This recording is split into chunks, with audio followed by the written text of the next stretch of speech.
The Forgiving Dream.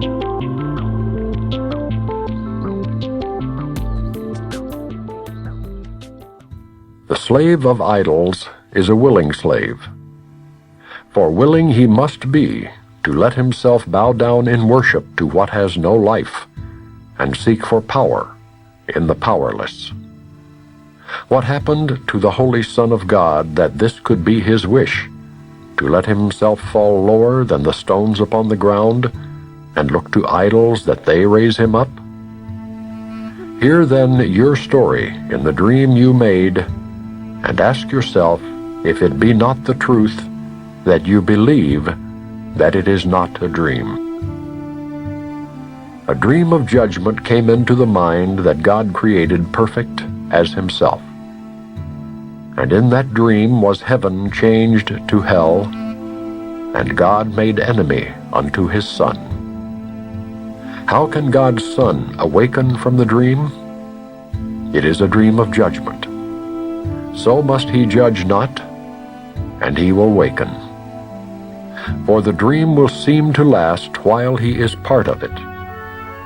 Judge not, for he who judges will have need of idols, which will hold the judgment off from resting on himself. Nor can he know the self he has condemned. Judge not, because you make yourself a part of evil dreams where idols are your true identity, and your salvation from the judgment laid in terror and in guilt upon yourself. All figures in the dream are idols, made to save you from the dream. Yet they are part of what they have been made to save you from. Thus does an idol keep the dream alive and terrible. For who could wish for one unless he were in terror and despair? And this the idol represents, and so its worship is the worship of despair and terror, and the dream from which they come. Judgment is an injustice to God's Son, and it is justice that who judges him will not escape the penalty he laid upon himself within the dream he made.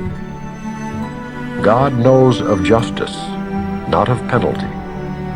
But in the dream of judgment you attack and are condemned, and wish to be the slave of idols which are interposed between your judgment and the penalty it brings. There can be no salvation in the dream as you are dreaming it. For idols must be part of it, to save you from what you believe you have accomplished and have done to make you sinful and put out the light within you. Little child, the light is there. You do but dream, and idols are the toys you dream you play with.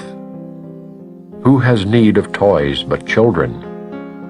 They pretend they rule the world, and give their toys the power to move about and talk and think and feel and speak for them. Yet everything their toys appear to do is in the minds of those who play with them. But they are eager to forget that they made up the dream in which their toys are real, nor recognize their wishes are their own. Nightmares are childish dreams. The toys have turned against the child who thought he made them real. Yet can a dream attack? Or can a toy grow large and dangerous and fierce and wild? This does the child believe, because he fears his thoughts and gives them to the toys instead. And their reality becomes his own because they seem to save him from his thoughts. Yet do they keep his thoughts alive and real, but seen outside himself, where they can turn against him for his treachery to them. He thinks he needs them that he may escape his thoughts, because he thinks the thoughts are real. And so he makes of anything a toy, to make his world remain outside himself, and play that he is but a part of it. There is a time when childhood should be past and gone forever. Seek not to retain the toys of children. put them all away, for you have need of them no more. The dream of judgment is a children's game, in which the child becomes the father, powerful, but with the little wisdom of a child. What hurts him is destroyed. What helps him? Blessed. Except he judges this as does a child, who does not know what hurts and what will heal. And bad things seem to happen, and he is afraid of all the chaos in a world he thinks is governed by the laws he made. Yet is the real world unaffected by the world he thinks is real, nor have its laws been changed because he does not understand. The real world still is but a dream, except the figures have been changed.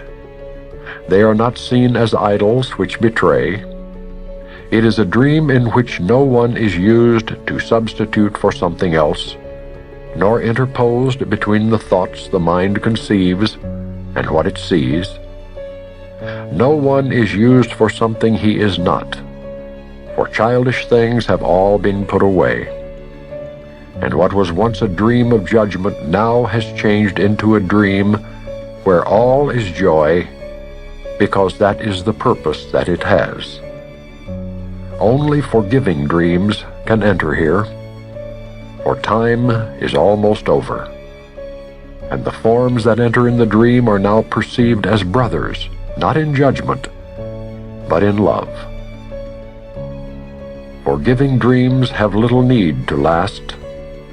They are not made to separate the mind from what it thinks. They do not seek to prove the dream is being dreamed by someone else.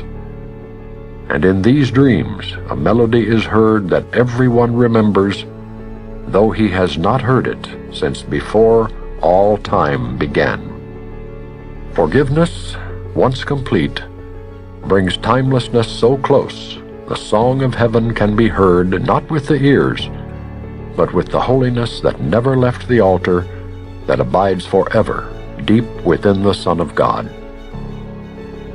And when he hears this song again, he knows he never heard it not.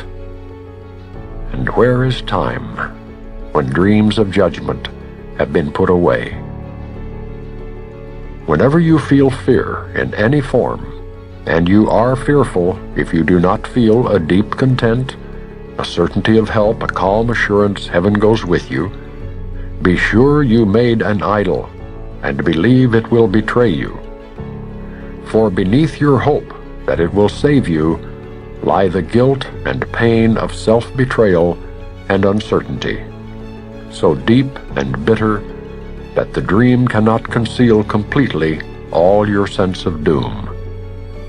Your self-betrayal must result in fear, for fear is judgment, leading surely to the frantic search for idols and for death. Forgiving dreams remind you that you live in safety and have not attacked yourself.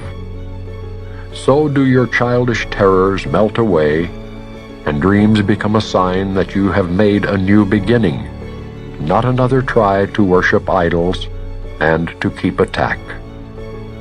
Forgiving dreams are kind to everyone who figures in the dream, and so they bring the dreamer full release from dreams of fear. He does not fear his judgment, for he has judged no one, nor has sought to be released through judgment from what judgment must impose. And all the while he is remembering what he forgot when judgment seemed to be the way to save him from its penalty.